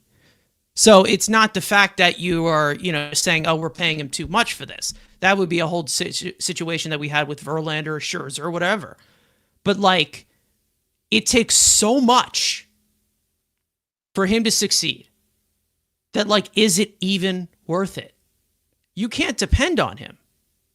And even if you do say that he is right when he's fully healthy, if he's saying he's fully healthy right now, doesn't look like he's right. So what exactly is happening here? Again, I have said this multiple times, not on here, but I've said this privately with, some of our fellow creators. I said, I feel like we are going to get some surprise injury that Kodai Senga has been pitching through this entire time. And that's not going to make me excuse it. That's going to make me frustrated even more. So I don't know, like, you can't depend on him to do this. You can't depend on him to go out there every 5 days. You can barely depend on him to go out there every 6 days. Like, I don't know how many times they can continue with this and how long they can try. We already had a lost season last year. And once again, he gets hurt. If that is what is affecting him, then that's not a good thing. That's not good. I mean, we can look at it and use it as an excuse all we want. But, like, let's not forget that hamstring injury he had. They said it was the lowest of grades. Lowest. So, like, if he can't handle that, what exactly can he handle when he's about to be 33, 34, 35? I can't deal with this for another 2 years. I can't. Because it's a headache. It is a headache to have Kodai Senga on this team. Not personally. He's a great guy. I know he's a great guy. I have plenty of friends who have met him. Very nice guy. But, like we said, with the business side of baseball, we talked about Siri.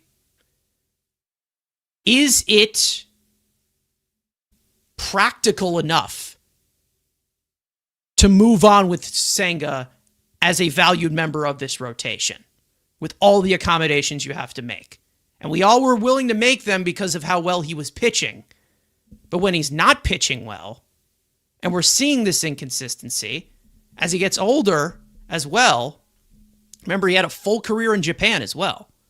So what exactly are we going to get here for the next 2 years?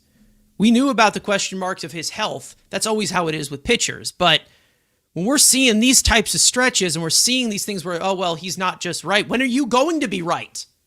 Because this isn't a game one starter. This is barely a playoff starter. You can't depend on this guy at all.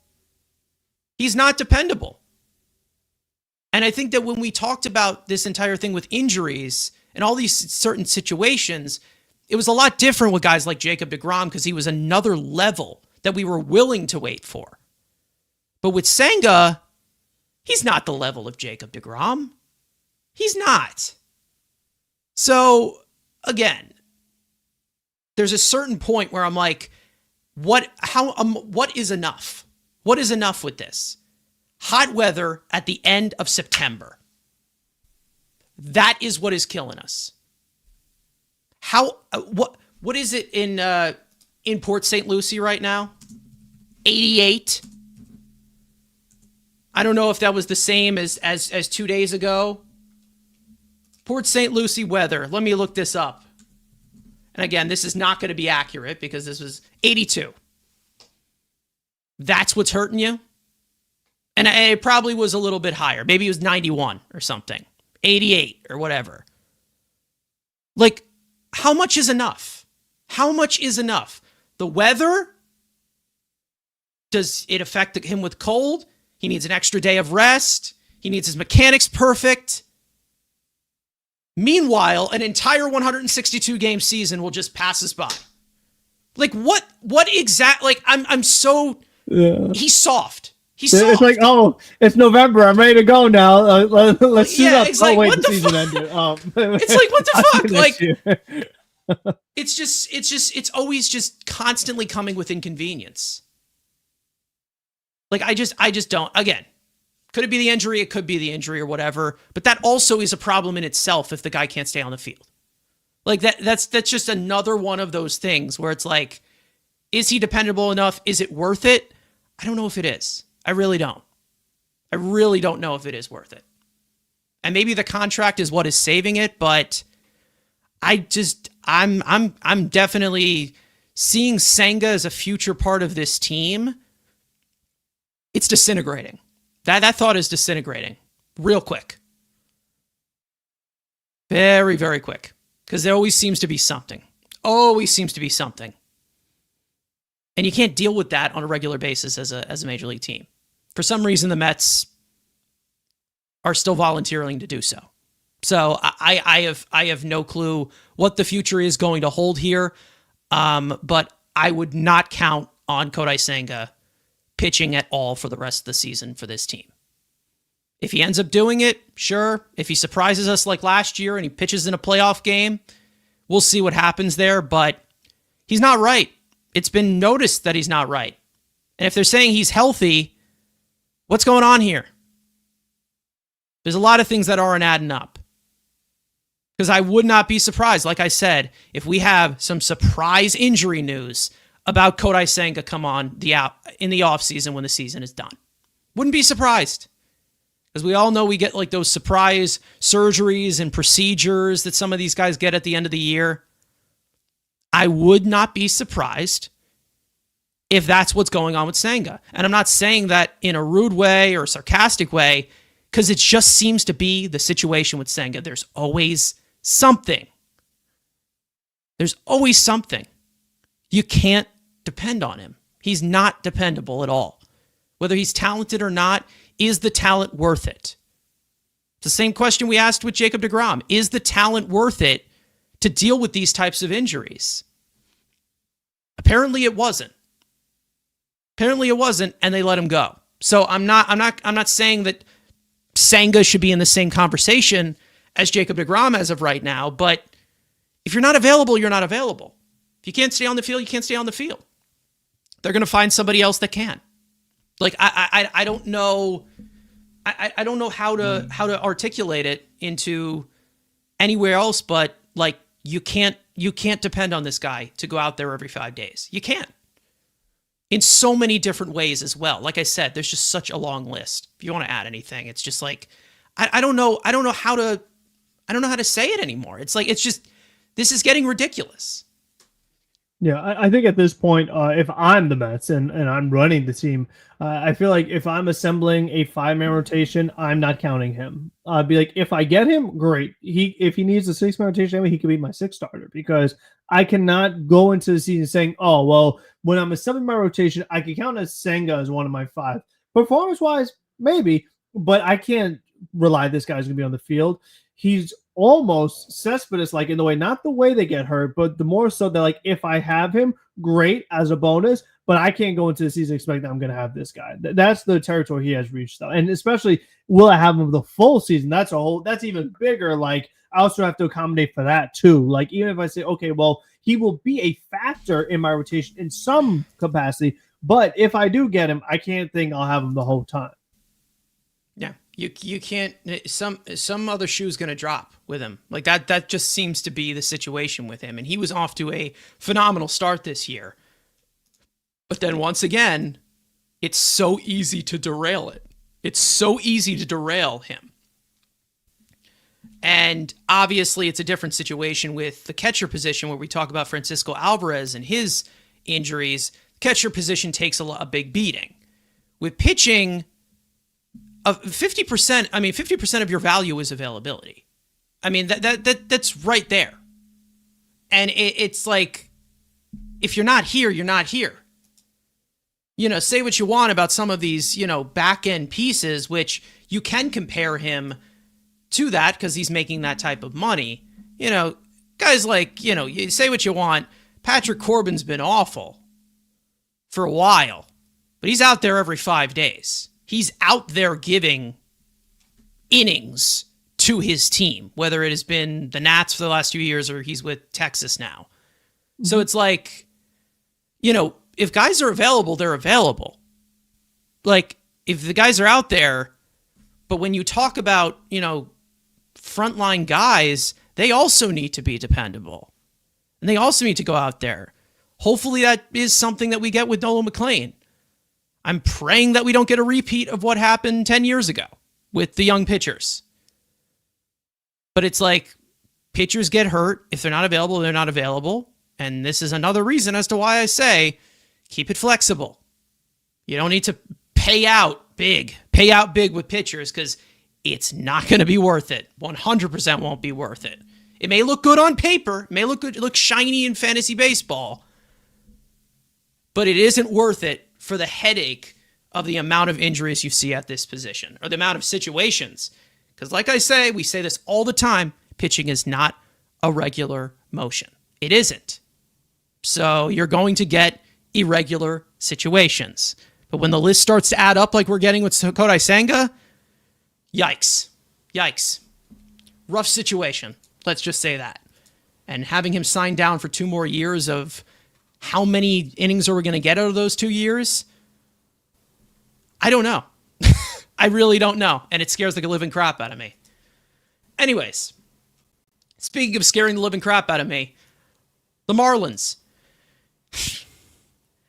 The Mets, obviously, in a really huge state of the season. Final 3 games. This is what it all comes down to. We already hinted at it at the beginning. They got to leave it all out on the field now. They have no choice. They currently hold the final wildcard spot by a game.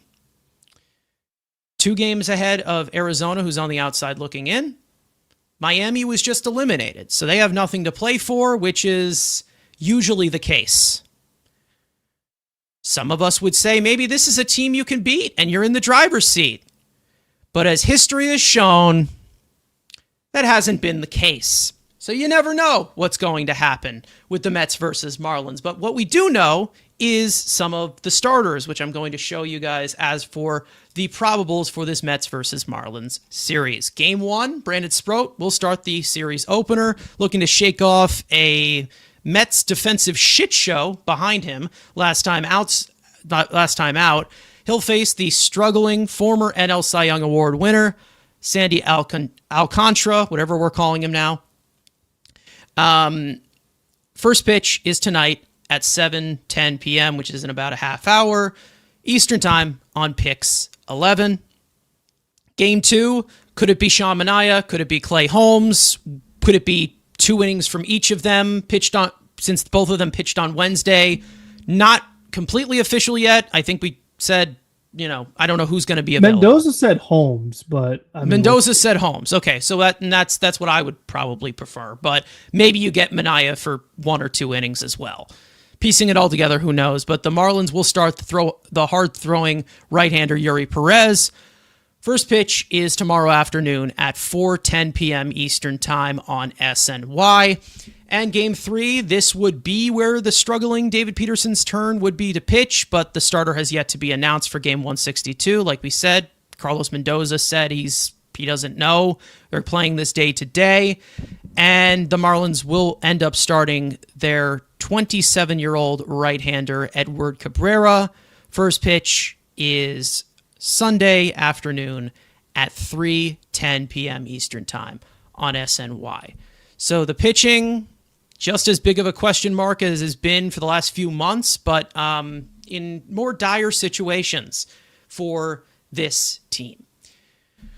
Obviously, the Marlins, last time we played them, 3 out of 4, we lost. What else is new? Marlins seem to always play us hard. And to be honest, they'll probably play just as they usually do. That's what they do. They're a pesky team. It's always been like that. And the Mets, for some reason, many times have laid down to it for no reason, and have just played completely down to competition, similar to what they have done all season with all these other teams that are not as great. But other than that, this Marlins team, like we said, just got eliminated from playoff contention yesterday. So they have nothing to play for, but they're not a complete slouch of a last place team that they used to be, or as we usually would identify them as. This isn't a bad team. They're all right. And arguably some can say in some stretches, they're a better team than us. Now, speaking of, before we get into this full-on series of what to expect, obviously players to watch and everything, I do want to talk about the Mets' path to going into October and how everything can even out all the clinching scenarios for the Mets. So obviously, like we said, the Mets' magic number is 3. So that means that the amount of Mets wins plus the amount of likely Reds losses has to equal 3 in order for them to clinch. Now, this is from Thomas Harrigan on MLB.com, so shout out to him for this graphic. If the Mets were to finish and go 3-0 against the Marlins, that would eliminate the Reds and the Diamondbacks. They would get the they would get the final wild card spot. If the Mets go 2-1, take 2 out of 3, they are going to need 2-1 or worse from the Reds, and then the Diamondbacks would end up being eliminated. If the Mets go 1-2, they would need 1-2 or worse from the Reds, or they would need 2-1 or worse from the Diamondbacks. If the Mets go completely winless in Miami, they're going to need the Reds to also go winless, and they're going to need the Diamondbacks to be 1-2 or worse. Now, the Mets, they play the Marlins, like we said, and the Reds will end up playing Milwaukee, a playoff team, and also Arizona will end up playing San Diego. Arizona could be eliminated tonight, possibly, mathematically, if they end up losing. As for the tiebreakers, we know that the Reds hold the tiebreaker over the Mets 4-2 in the season series. The Reds also do hold the tiebreaker over the Diamondbacks, so if that ends up being a tie, they would end up getting it. As for the tiebreaker with the Diamondbacks, which more on the outside looking in right now, but you never know what happened, the Diamondbacks also do hold that tiebreaker. The Mets split 3-3 with the Diamondbacks this year, and obviously the next tiebreaker would be division record, which the Diamondbacks have higher than the Mets in the NL West compared to the Mets in the NL East. Obviously, if the Mets or any other team gets that third wild card, they will end up playing the Dodgers in the NL wild card round, the team that took us out last year. So they will obviously face them the first time. The Mets, like we said, they currently hold the spot. They're in the driver's seat. However, how will the Mets actually respond? Will they actually help themselves for possibly the first time all season long? So there are the stipulations right there. That's what the Mets need. But as of right now, the object right now is win the game in front of you. Win the fucking game in front of you. That's it. That's all we need as of right now. Just get that one job done.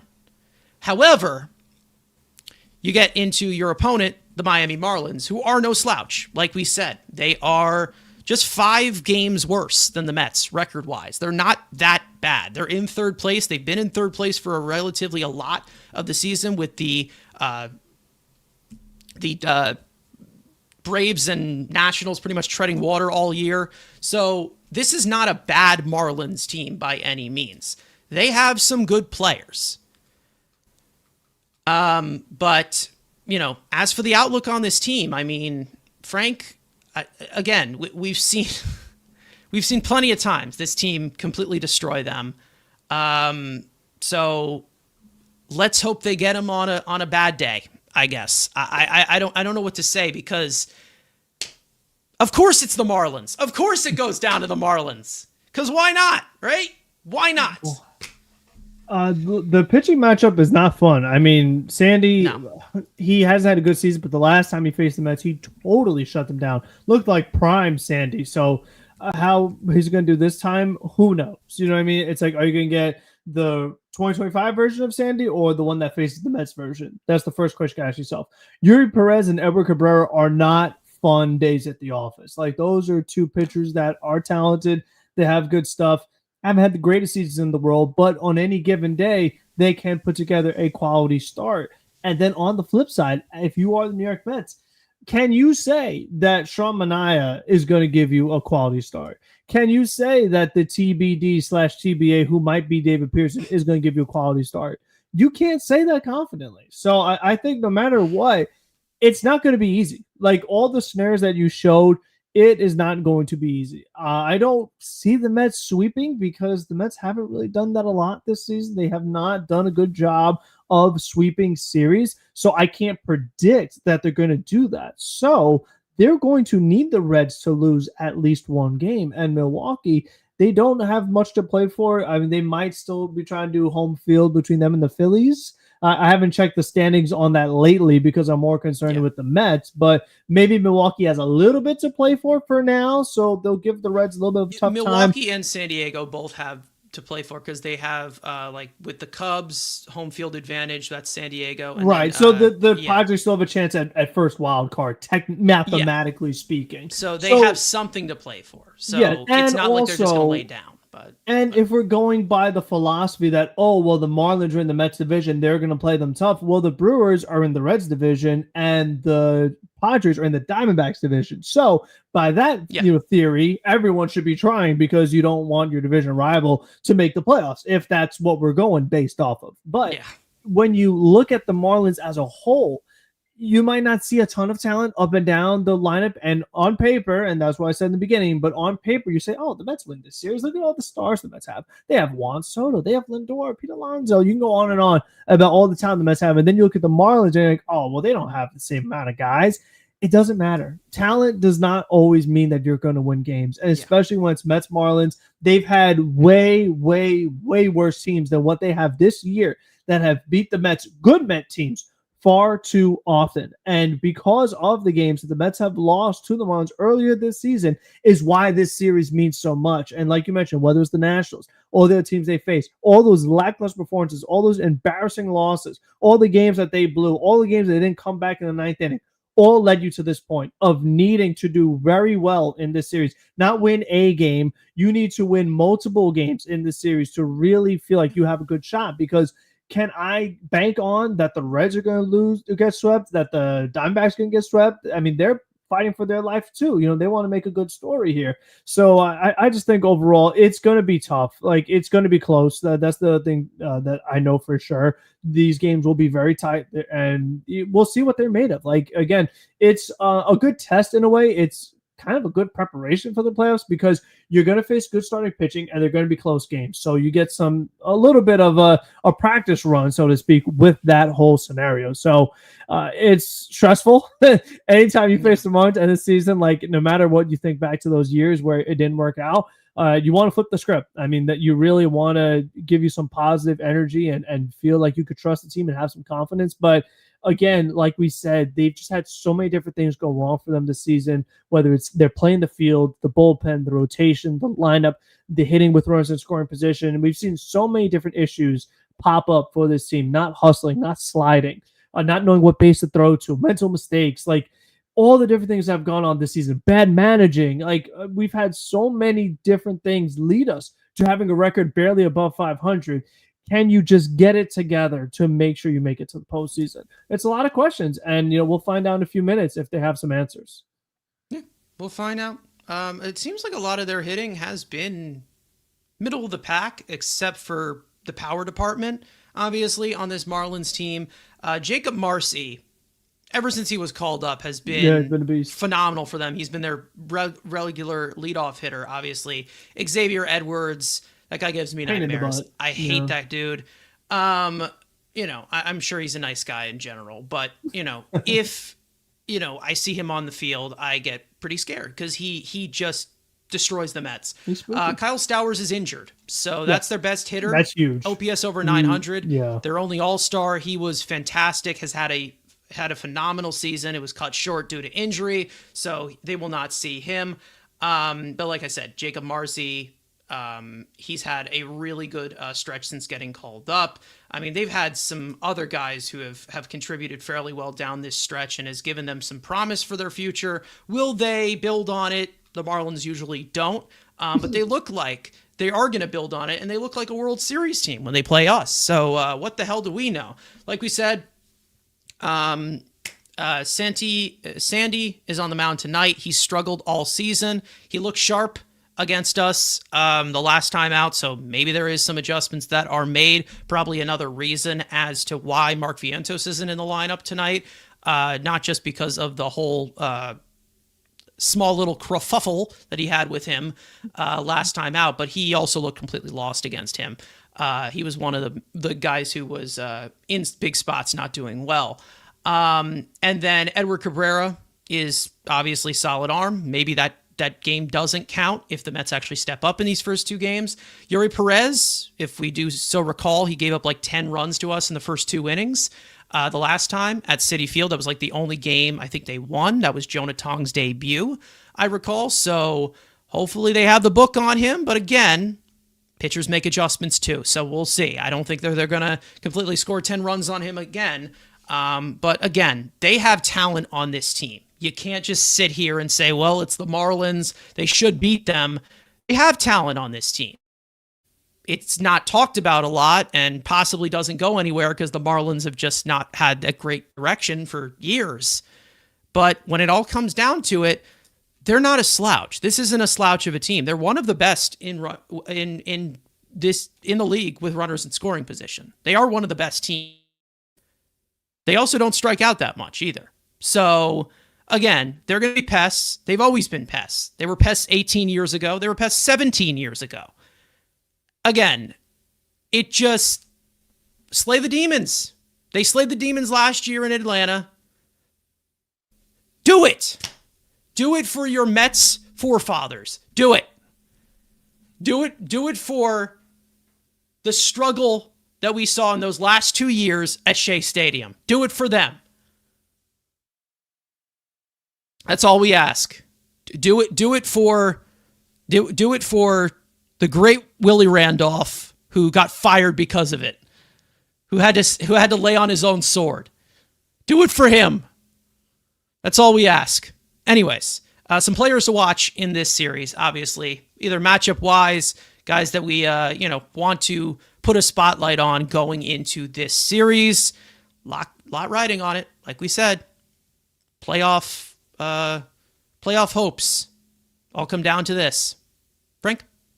Yeah, I mean, obviously the stars, like, a lot of times, like in the big moments of playoffs, like you need to be carried by your stars. So I'm looking at the top 3 guys as far as, payment.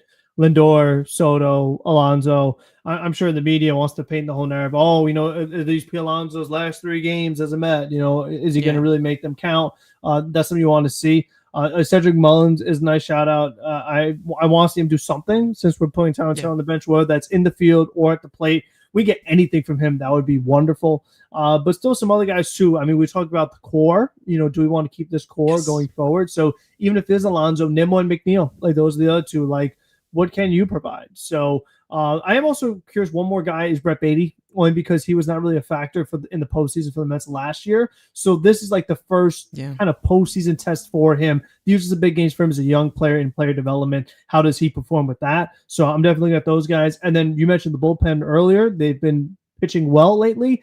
Can you keep that going? We really could use it. That would be wonderful. They are a little taxed, no doubt about it. No off day in between, Chicago and Florida. And they had to use a lot of guys with the lack of length they got from their rotation in that Cubs series. So we'll see what happens. I know they called up Kevin Hergert, so he might be a factor in some capacity. And then what happens like with Mania and Holmes? They said they worked Wednesday. So like how much are you actually getting out of them tomorrow is something to watch. And then, your bullpen's going to have to piggyback off that. And if, like we said, if it comes down to Sunday, that TBA, man, it's scary. Like, is it Peterson? Is it Senga? Is it the bullpen? I also see some rumors they might call up your guy Ross. I think they're also talking about it. But I mean, wow, you want to talk about throwing a kid into the fire? Oh, we'll wait till the dang near playoffs to call you up. Yeah. Like, could you put him in a tougher position? Maybe we should have done that a little earlier. So there definitely is a lot of questions that need to be answered. But it's here. You know what I mean? Like, we can't run from it. They have to play these games. There's going to be a winner and loser. One team's going to make the playoffs. Two aren't. Who's it going to be? Yep. Well, for those of you who grew up watching the 07, 06 teams, this is going to be a rough one. This is going to be a very nerve-wracking one. Slay the demon somehow. And I swear, if they start blowing it and SNY starts showing those games and talking about it, I'm going to be very heated. Just turn the game. Turn the game off. Just turn the game off. I have to do my Frankly post game. I can't turn the game off. I can't follow on your phone. People down. Follow on your phone. Oh, well, I mean, we obviously. I mean, every we could single have followed the phone in 07 and 08. We had to sit there and take the punishment. And we enjoyed it uphill in the snow. Yeah, exactly. Francisco Lindor always has a great career against Miami. He's always seems to be the Marlin killer out of all of them. Juan Soto has a good career against the Marlins. He should probably have a good career against everybody. Yeah, with the Nationals especially. Yeah. I know that Alonso and Nimmo struggle a lot against Sandy.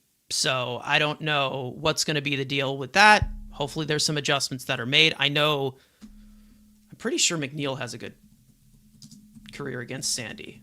I mean, we can hope so. McNeil, he's been struggling a little bit too lately, so that's going to be a tough one for sure. I mean, they're facing 12 for 37 against Sandy Alcantara. He has a home run, 3 RBIs, and he has a decent amount of walks too. So that would be good from the middle part of the lineup.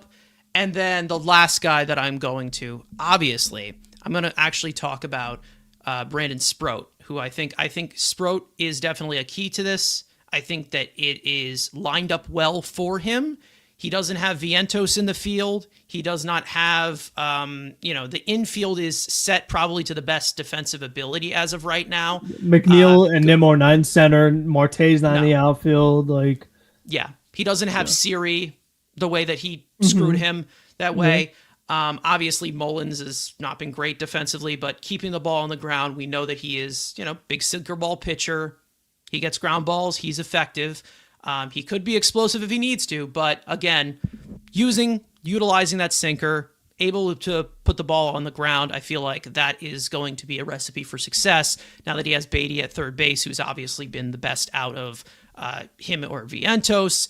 And then, up the middle as well, your best defenders. So I think it'll be probably a little bit more. It should be. Hopefully it is. Hopefully the ball rolls the right way. But extra base runners always seem to be the thing that bites this team, especially against this Marlins team. We've always seen them give up these extra base runners, and it brings in like this big avalanche and this pesky little avalanche of them scoring up crooked numbers throughout the games. So let's just say if we see 6 runs in the first inning tonight, it better be from the orange and blue. Or I feel like we're going to cut to a Frank post game of him he's completely bald and his skin's completely gray. And he's just going to be like, it happened again. Anyways, Frank, before we wrap up this regular season, fate will be the fate will be decided in these next 3 days. Yeah, get it done. Don't be a total failure. Don't totally collapse. Get it done. This is it's ridiculous that it's gotten to this point, but this is where we are. If you're ever going to win a series, please do it now. You kind of have to, so please do it. Yeah. It's the Marlins. We know there's a history here. It's rough. So change the narrative. That's all I ask. So other than that, we're going to wrap it up here. Thank you guys so much for watching. We hope you guys enjoyed the conversation. For those of you watching or listening, on playback, you want to join the conversation live in the future, make sure to turn on those post notifications to know when we go live. Make sure to follow Mets Weekly on X and on TikTok for Frank's post games. 3 more to go. Follow all of us individually. And finally, let's go Mets. Get it done. Get it done. Finish the job. Please. Get us to October. That's all we ask. We'll see.